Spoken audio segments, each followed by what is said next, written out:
the accused person would interfere in investigation. This is a country we find ourselves. Ladies and gentlemen of the press, I am again appealing to my Lord Bafu Boni, our respected head of the judiciary, to watch some of these practices. It is sad, oh, a year ago, the Air Coast of Ghana, a year ago, said judge who comes into a court with his mind already prejudiced, he's made up his mind, and even when there is no application for detention, he says that for him the accused would interfere. The man has been reporting to the police. When the police needed him, he was there, and the police themselves attested to that. The police did not ask him to grant to detain him, to remand him. They didn't say they need him. We all know that whenever the prosecution feels that there will be interference or there will be the need for the accused to be remanded, the prosecution will say so. The records are there. We would apply for it, and the people of Ghana will know. But today it's a sad day for our republic, that the judiciary is acting in such a manner. I'm very sad. I've lost every respect I have for the judge, for what he's just done. He's turned the law upside down, and he's now saying that, oh, go on an appeal. That's okay. We've heard him.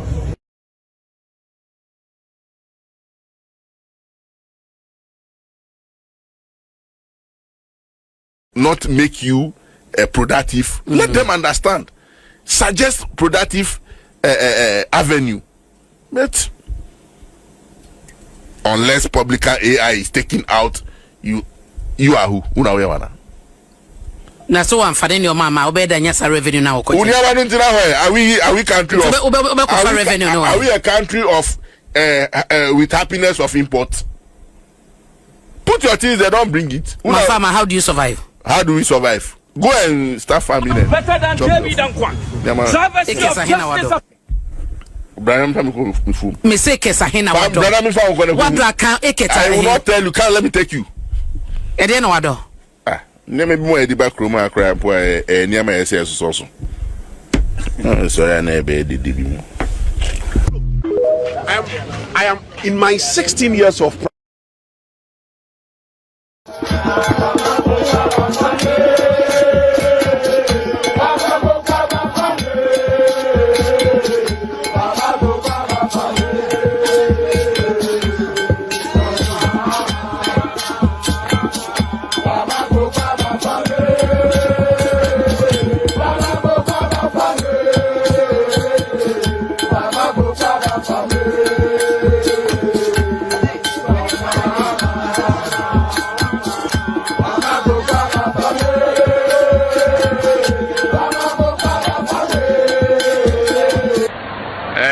teacher for afi finance ministry ama clearance sanya sha say emfa teacher for na ye nye senior na aban dada no eye say koto aba no mwebie no ma fa teacher for no ye we ni wi ani atum na be ye mfie mienu miensa ye mfa obia ye de ne aka ne say afi bia ye befa bi afi bia ye befa bi afi bia ye befa bi enti omo aye befa no eye 2025 for finance minister ma ho kwan ye befa 2026 won so ye befa 2027 ye befa 2028 enti e befa kodru 4 years no na nipa dodo na yafa no na ɛkyerɛ sɛ obiara benya kwan kakra na ɔmo a ɔmo nya nyɛ adwuma na ate abafo na ɛnyɛ teacher fo nko a nurses nso yɛma ho kwan sɛ yɛmbie yɛnhyɛ ase ɛmfa nurses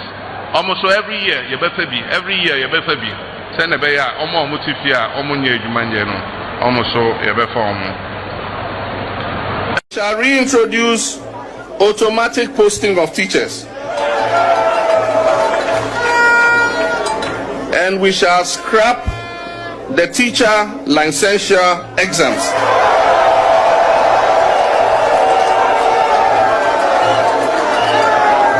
There's good news for nursing and teacher trainees. Nursing and teacher trainees allowances are to be paid directly by the Controller and Accountant General.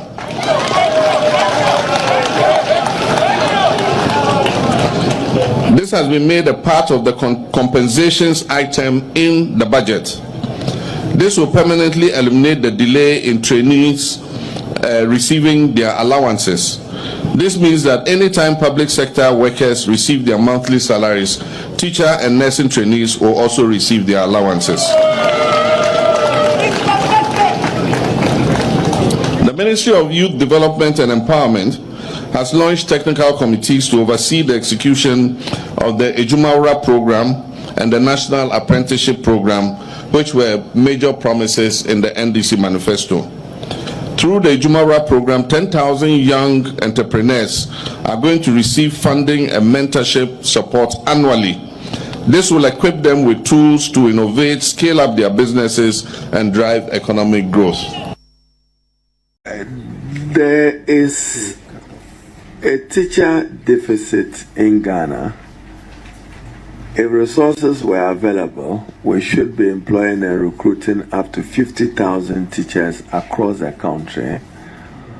But owing to budgetary constraints, we are unable to do that. The Ministry of Education received clearance from the Ministry of Finance to recruit up to 7,000 teachers with degree and diplomas. And accordingly, the process have been advertised in an open, transparent manner. My understanding is that it reflected need because many, if not all, the district assemblies were involved, particularly those that need teachers very critically. And as the portal opened, when it got to 40,000, the Ghana Education Service instructively closed it in order that we didn't have a stampede of numbers. And therefore, those who were fortunate will be critically examined and assessed in terms of their readiness, their competence and qualification, and the best 7,000 of the over 40,000 applicants. At least my understanding, as I spoke to the Director General of Education yesterday, Professor David, even within that time period, we had up to 40,000 applicants, and we have only room for 7,000 applicants. So we'll take the best out of the 40,000. Better luck next time for those who have an opportunity. If we do have clearance from the Honorable Minister for Finance, we will do our best. We don't want to have a stampede of it. Thank you. 2028, as a NPP abai eban. One of the reasons, and they say, ENRA importers and exporters, anopai bichiabo. Importers and exporters, anopai bichiabo.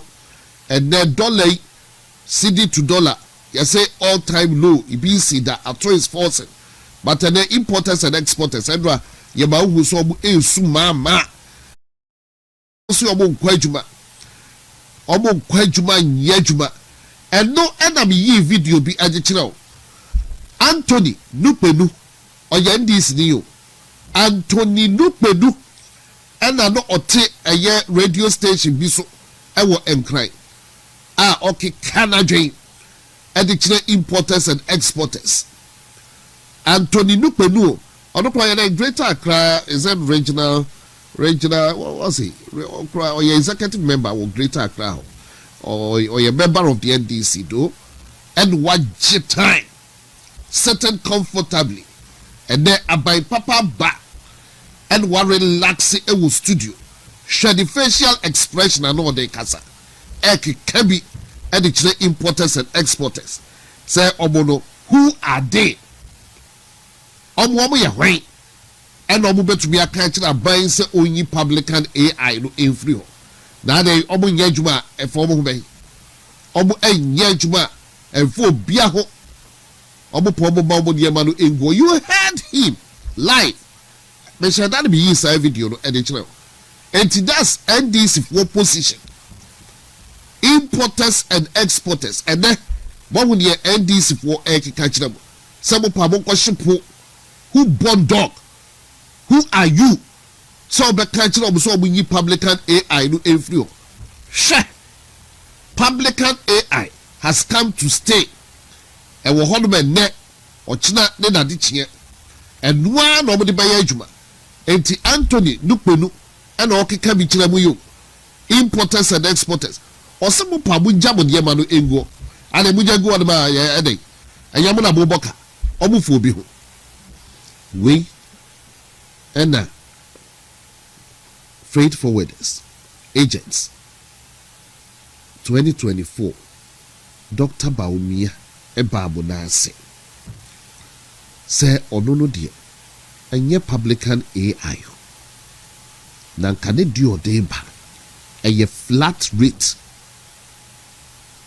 duty ne hu ko said kane di odemba no a flat rate bibia pepepe yensisi said yes utua edua na obetua na nka wa balance equation into called the flat rate and a airbrem mo rejected Dr. Baumia and ne Mahama is the hope publican AI and yet diabremo na moko sit down strike from the 13th to the 17th and can this if wokra entimase na ohu wahiase omu asuma Anthony Nupenu say on kotna radio so na onki kebi enkrem or executive it is the position of the NDC me fancy ho me comedy ma enra you also saw a footage of Baba Amando enra Babam Amando was put before an Accra Circuit Court. Now saying, what's a the case? False publication and all that. Now, Baba Amando, Obu Edeno Ekojina Court no. A year offenser. Lawyer Fobi ehun say a misdemeanor. Baba Amando eko ye no yaribando no 2 weeks. 2 weeks. And until now who say the Niabro Kasa Kasasalo, JB Dankwa and all that. But you also heard from the lawyers very disappointed in the judge. Otsna Asebdo Sono. You heard from lawyer Bafwewa, Menchia South MP. You heard from the minority leader, Afeyo Markin, very disappointed in the judge. Said Bafwewa Ekaye, the practice was 16-year practice was you who judge or ye partisan and ye NDC ning eche enra judge no da wutumu se jama run atari ye kurana ABNDC t-shirt next year. Lawyer Bafwe was who judge say down. Hey, research about Papa ba. Now for lawyer Bafwe Ewa a respected lawyer and an MP, for the minority leader to speak with that kind of passion, call to them what the other be the whole year. I told to say, Judge, no, a year Juma. Say, Judge, or a magistrate, yes, or year Juma, papa. Hey! Police for the lawyers be doing in a ebo basso. My judge, no dear, to say, oh, but one say, said ye above we were a restraining the whole, oh, well restraining what? Shay, Omo Yajumo, Omo Yajuma, na NPP, ye chiamo. Why, Omo Yajuma, Omo Yajumo, Etienra, Omo rebanded for 2 weeks. That the abandon. In another development, and Enra, a young honorable Maxwell Kofi Juma, Yoko for also a ready fear. Echo ransaki if ye hojina Yoko for a bora, a young honorable Maxwell Kofi Juma, if ye echo ransaki a hodum egina. Now, and then I know that they have been quite because later on the program, a year Paul Kwabna Yando, who is very close to a year honorable Maxwell Kofi Juma, and footages be air fly, ABA Wahubi, Paul Kwabna Yando, and what them Hodoma, or Chirania Ekoso. It's another page, so he's live on this network to take us through all that. Benfidiano and Hasia. But another major story is that to do with the teachers. And when I bring a large doctor, Mahmoud Baumia, or see teachers are suffering. Teachers are suffering. NPP abai ebaye obode humodi bia say obey teachers every abadi hulimu, because yes indeed teachers are suffering. It's backlogger NDC a create here in NDC 1 NPP abai ebaye obey backlog no every ho. I just say afibia the NPP so of four body or body humodi, because some buy na President John Dramani Mahama ewo NDC 1 Jenana Opoku Ajiman a day oye Vice President ebribi ababesneko NDC under the presidency of John Dramani Mahama somewhere 2013 to 2016. Jenana Opoku Ajiman and no oye Minister of Education and na okuja to ablakwa eye the deputy and then team na abo a team na asema ba betinase and then Jenna no Pokwajiman why vice chancellor pay ewo Cape Coast University UCC why education minister pay and then oye vice president our power say bia or no crowd deal with the knowledge in education. The knowledge in education and can say o impart that you feel Jenna no Pukwajima. Sanya Dr. Mahmoud Baumia, Shadiama Dr. Mahmoud Baumia by o introduce ye ebwa introduce ye policies. Jenna no Pukwajima and dear Debbie Ocha sanitary parts and where sanitary parts or a man part sanitary parts. Or buy ye dear to be a crime feeling class why education minister now. Let ye sanitary parts and no name job and a orchard. And a teacher for a bre. Teacher for bro. Oh, teacher for Bonkafra. Bamus will do maybe Alawana de Yaje. And she had 2 man and Baumia. Alawana de Yaje or yan 2 ma Baumia. But teacher for ye by the day. Ye dianum, ye manum, ye papa de ye barbenum. Munya Jumaya, a ye. It's ye better be Ediamam. And then recruitment portal Haruna Idrisu ABA out of 40,000 or so of 7,000 that you're able to be ojinaso I meba or mabi sima baby no be why I nanaya jinasuma be sima baby Haruna Idrisu teacher recruitment portal nipa 40,000 and they pay Jumaye. Haruna Idrisu. In fact, we cry the suborno ato is forcing. Ato is forcing you in Yesika and from my teacher for 40,000. That don't confess Gawe.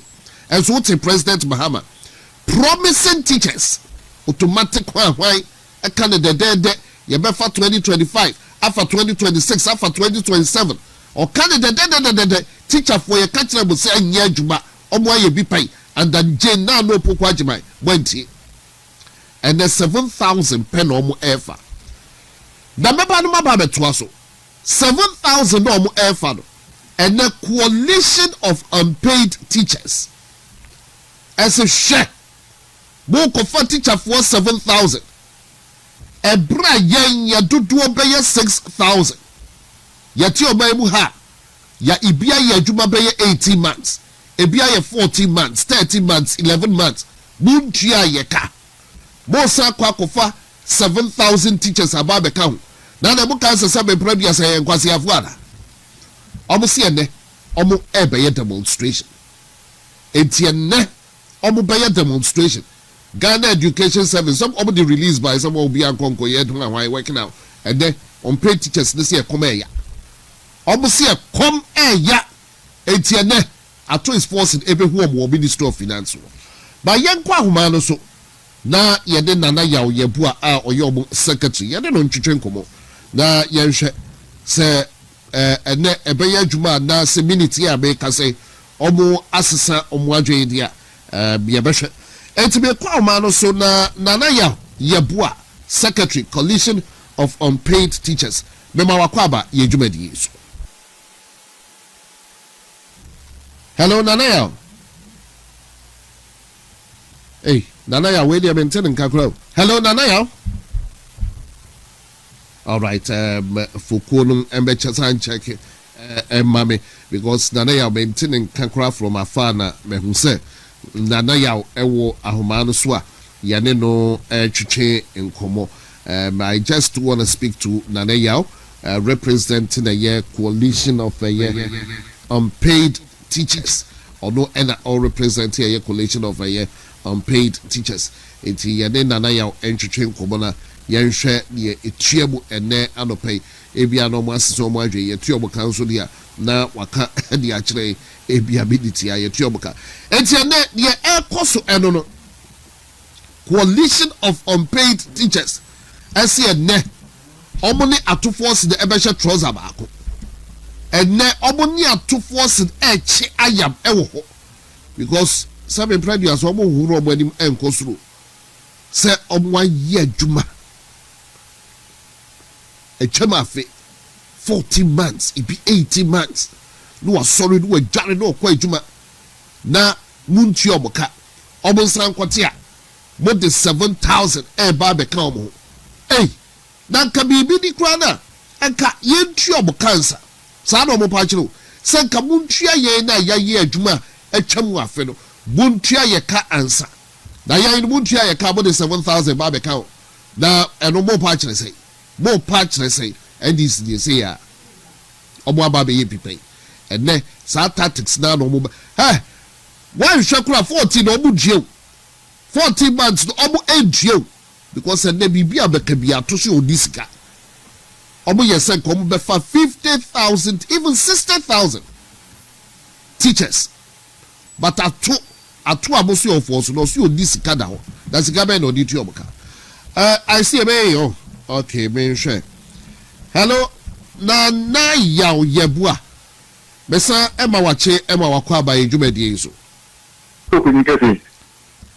me ba chose otebenga all right, you are also loud and clear. Enti mema wache. Me also anope. Dana yawe the American sana etie. Say ampo enkayefa 7,000 teachers yi. Endra edu watch for say ye wo teacher deficit. E wo KG the primary. Enti ka aboafo ananse teacher fo ni bi ba be kam ho a. Say ga se body ji o. Because Ghana teacher deficit no school be one man teacher ni ba ko pe and the child the whole school na asam no de ye see the busu ye bisa Then I'm more teachers because out of a year 40,000 across 7,000 per year. Now more money in the danger. You be that ba better achia wa hwefo no tiefo anopenso wa kwanya mo de amaye say enso yenka ne haye enti ayini abese yenso yebetimi ayoyeche anase betimi de yen hawo atudwa eyam pase na okan no enti bi aban ne se obefa acheche for 7,000 nke ye esan se juma aye yehu ni say challenges wo hono me ndodo no eni surunti ama ohaw eba tredi a wo ye duma no kwa ma na broso ntinki ye fa ye nua no ma wo ye akyerɛkyerɛfo no eye ni gisem anki ye hoping person ka ba ne betumi afa nipa dodo na mo no yesu ye ye duma etwembe ye mfie mienu ene mrepi ejuma ya ye ne de nka ban ene enya nkitahudi e ma okrata akrata ne de ma no yesi eye offer of appointment into offer of appointment no inyambe ye contract this we di tun e declare ta e kire sa ampa magia tun se me ni aban ne be ye adwuma na also of appointment no enso no ensem wo so a e kire se ye bitua wo ka based on qualification no me ye sha sie etua wo ka efu e bra o sha sie e ye adwuma nti ye fu wo adwuma so a ye wa die bi e for na assumption of duty letter e wo se o school no etimi e body count ma we kire e bra wo sha adwuma ase na ma ya hweso etua wo kai free bra wo sha ase eye adwuma increte wo se be ka ye certificate and document bia ye boabo no kama eye ne ese se ye bia afi ye bresun se wo sa ban ne etua ye nka na akoye enne ochina star 5 eche na ekwa afi emaye afi star 5 ba ya busumi a star 5 ni ba ye no eho wo mu ne ye sha ase etua ye nka free ye ne eche se afi ba ko ebie busumi dumiensa dumnum ebi nkro ni edu aya ye edum etwem ne de abai ne ntwe ka meanwhile so ofa na eba ne se ba na gukata no so wankasa se bra o star fight beba ni betua o ka na mum betua o ka efi bra o sha asie eye eduma na ke se honom no there is a breach of contract it is any omokoi no o ma se de o ma anya na mum ye ne de ye ko classroom ko kira de ai ko di eduma sika no beba ya bo ma letters aye de betimi bia ye ya impenifu enfiye na se da medika kai no yenya disi ye fa yen colleagues ni bia mo so identity ye so mmeka ye ho na impenifu so akasa se mu a akọ edidie ma ya yensa enka bi enu yensi kai no muntu ya yi die na cheso mbotua na wo ba no so mbetumi etua na ta ba na nyitika dia ade na ye ni e dika ye eduma etwema yensi kai wo so otua ma ye no ontua maaye anaso onye nhyehyɛ sese ni sin butua ni nya ahyehyɛmu bi na so wɔyɛ waje so beta so afa bi di aka ho nti aban no em sɛ agoro na oni edi ni nim ho yake bia wo nti saa bia wo sin yesu yetumi keka ho ni yesa wo so ho na Ghana fo te sɛ o ha ani atete ayi na mu ni ye vice president a onwu masua no wetumi asua akɔ ne nim ebe bi etwem koraa no ye education minister ko ye vice chancellor UCC woni enyoma adesua na nwoma etimi eye edebo oman no eni akyerɛkyerɛfo nso yenjuma ye di edeboa ema mpuntuo ko e mo frantiti mu no kyerɛkyerɛ ni edina ba mo kyerɛade na sɛ komede no o kyerɛkyerɛ ni edina ba mo kyerɛade no rent ontimi ntua o kyerɛkyerɛ ni edina ba mo kyerɛade no light bill no water bill ontimi ntua o kyerɛkyerɛ ni kyerɛade no ontimi endidwa en ye miane ni ye me betimi aboa na ma na etimi edini juma wa no a ni ebisi enwo se ye koye anase ye baaye nti ye ni abria na ne pese ye kira ni enam nhyehyɛ yi so kafo twin isan say ni edidisi yiti kan nyina baba nti ni ama bosi aburo no amanfo twin ya to bi akɔs ba kɔ a wontimi mfa high psychologically a we ni ne ma pi ntimi emua ama edwumedie no enkoso nti ni yesi dabi yesi aban papa aba aban ni yesi ye koyi dia eni yesika na akemo muntu amaye no ye mo amanfo mu se still in sankaye nti ye sanso etisi abonte amra no ma wo kwan se uye duma na se nyuma bi nkoyi a wo kwan so betimi ateki industrial action a bi eye action a ye take se de be ya amanfo beti nka ne hope say ye betimi nya immediate results ne ye ka no yetimi tua maye na ebesan so aba begime fudi kesi so ama obi anso ate se ampa insika no omotimi etua de amaye Nana ya beda say na mekai say on the 18th day of March afiyemu Monday a Minister of Education Haruna Idris esinkuya HCI daba some no de kan or catch them and my wife say Monday Director of Education so HCI in sa engagement we say you know daba assurance then sembe crowd or catch them yeah I say mo kan say o mbetua nti yenya abotre memo no wo de wano ka asem bi sa tra de to wonom no nkuchiri kra ta me ya fa ensa nhye nkra ta bi afia ya na accountability ni be yedin se na medi kan de ka show no say ye fa woduma ye offer of appointment ni ba e woso a e che say e be wo si tua wo ka ni sike wo si edu tua wo eno mpo akra ta da so a e che say ni mpo no ana mu ntua ye no de wano aka ni sa akwa enye first o maka ni sa ni ebe bia na o mate ana mbetua ana o mate no mbetua na so o mo che dan pa bibi to ka ta so for mo san hyaase emi emu sa mpa ma na maka de mo san hyaase ntimi ntimi anya e be taking on nti amagidie na ye wo mu no enwie pesa it is a yebetimi andi o modi pa de ene o mu nkuchi ni mo nkuka ta so enye nchese nto wo se ebe se ni betua na medru wonom na o mo ntimi a yankasi ya so mu wo mo krata o mankata tro no e de ama o mo se krata mo tro ye eni na mo ntimi ni so na wo action bia yensu etimi enyina so kesi etimi ateki enti ene momodie no mo call the say ene imudumani mo se modumani chira Minister of Education and mo Minister of Finance e ho na ibi ni be che ho no na enkrata no so ya serve o nyina abi isan say ye ya edumanda Minister of Education because some hono so Minister of Finance so edi mu akotene nti when I was here say we nyina education for sabe come the finance for so and sabe come the na ya se so mu ni betimi ayi eduma bum na itika no betimi tua bi amayi dana yo ansa meja na wakono ene say na mo ene na mo ni mo go for eko na mo ko we bekai say in the month of March or so Directive every Ghana Education Service ebai say ayam working hours time amode chira de no eni se obia etu de nine sabo konkran akwa demonstration sabo koye picketing no eno every year PR wo GS and all this directive no ebai say you should use the proper structures and no mo catch them head of schools anya juma na mako eye regional and district or regional directorate wo na mo de concerns akwa saa de nyina no waye nene mo se mo ko enkran o mo se mo ya saa de no de ade o mo ni mu ewo bi kapa are you aware of saa directive and how are you taking it me pato ye ni pa na nsem ni mo mo de ba ye ne say so working hours uja classroom ho na wo kwa nkwa no wa na be tro ma de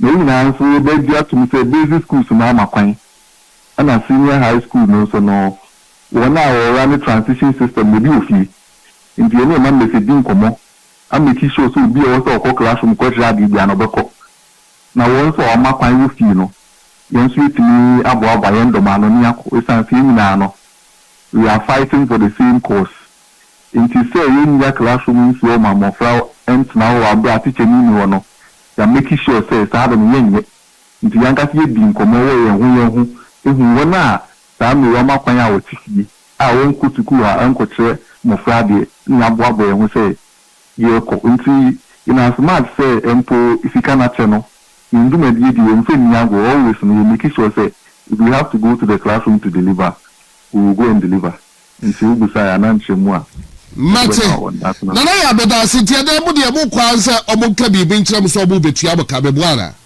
pato wa na go pa bibi nku nkrata so ni nya didi nya o manu akeke etia de mu kono sa de na nsi abo be dey ye nyansi ye ntisisi amintimi enka bibi say see we gather again and then know the next line of action. But Nana Yebua would to be TV, would to be from Yadawas. Why? Okay. All right. So Nana Yebua is secretary to the Coalition of Unpaid Teachers. Secretary to the Coalition of Unpaid Teachers. And then Atois force and obviously obekwa Atois force and ono na sisi atu bi ni nyina ekura no Atois force and say oya president obedi ya tete say president you ya bia obedi Haruna Idris so kra de ya tenada na da bia beka say Atois force enye office one na de ba be politics enye office one na mo de ba ye politics buntu obuka na mo na mo say economy do ye economy e gina ne nice so adan na won to be ntu obuka we preach a year 133 same job same shift same people. What has happened